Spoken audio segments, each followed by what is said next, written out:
साल 2023 खत्म होने के साथ ही कई चीजें बदलने वाली हैं।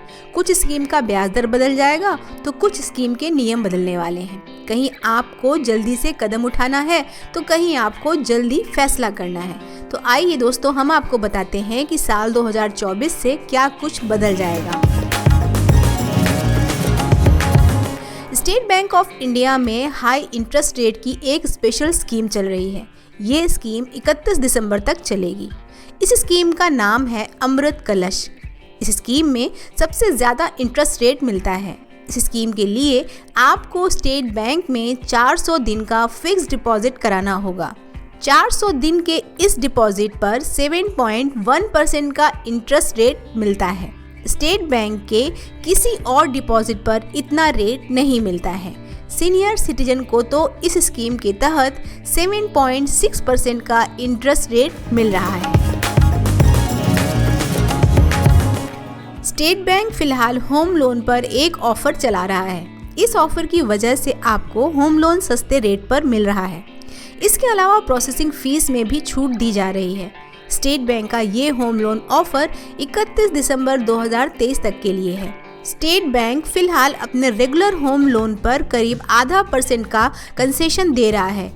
इस कंसेशन के लिए आपका सिबिल स्कोर अच्छा होना चाहिए। रिजर्व बैंक ने बैंक लॉकर के लिए नियम बदल दिए हैं। नए नियम के हिसाब से अगर बैंक के लॉकर से चोरी होती है तो बैंक हर्जाना देगा। ग्राहक जितना सालाना रेंट देता है उसका 100 गुना हर्जाना देना होगा।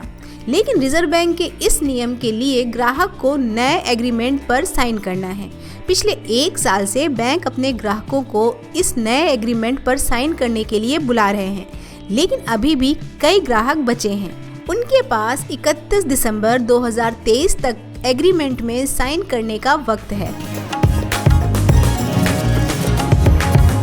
अगर आपके पास डीमैट अकाउंट है या फिर आपके पास म्यूचुअल फंड्स की यूनिट है तो आपको 31 दिसंबर से पहले उसके नॉमिनेशन पर फैसला करना है।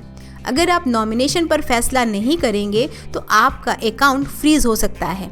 दरअसल सेबी ने नियम बनाया है कि जिन अकाउंट में नॉमिनेशन नहीं है उन्हें ये साफ साफ बताना है कि वो अपने अकाउंट में नॉमिनेशन चाहते हैं या नहीं, और अगर नॉमिनेशन चाहते हैं तो फिर उन्हें नॉमिनी के बारे में जानकारी देनी होगी।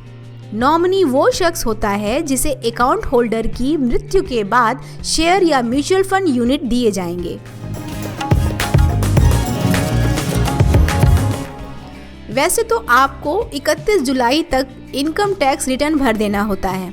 इस डेडलाइन को मिस करने के बाद आप बिलेटेड रिटर्न भर सकते हैं। इसके लिए आपको लेट फाइलिंग फीस देनी होती है, लेकिन इस बिलेटेड रिटर्न को भी आप 31 दिसंबर तक ही भर सकते हैं। उसके बाद आप समान प्रक्रिया से इनकम टैक्स रिटर्न नहीं भर पाएंगे।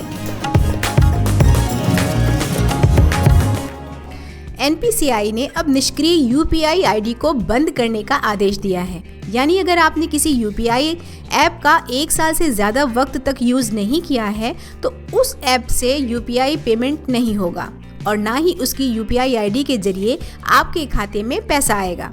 इसलिए अगर आप किसी यूपीआई आईडी को जिंदा रखना चाहते हैं तो 31 दिसंबर तक उसका कम से कम एक बार ज़रूर यूज़ कर लीजिए, नहीं तो 31 दिसंबर के बाद इन्हें बंद कर दिया जाएगा।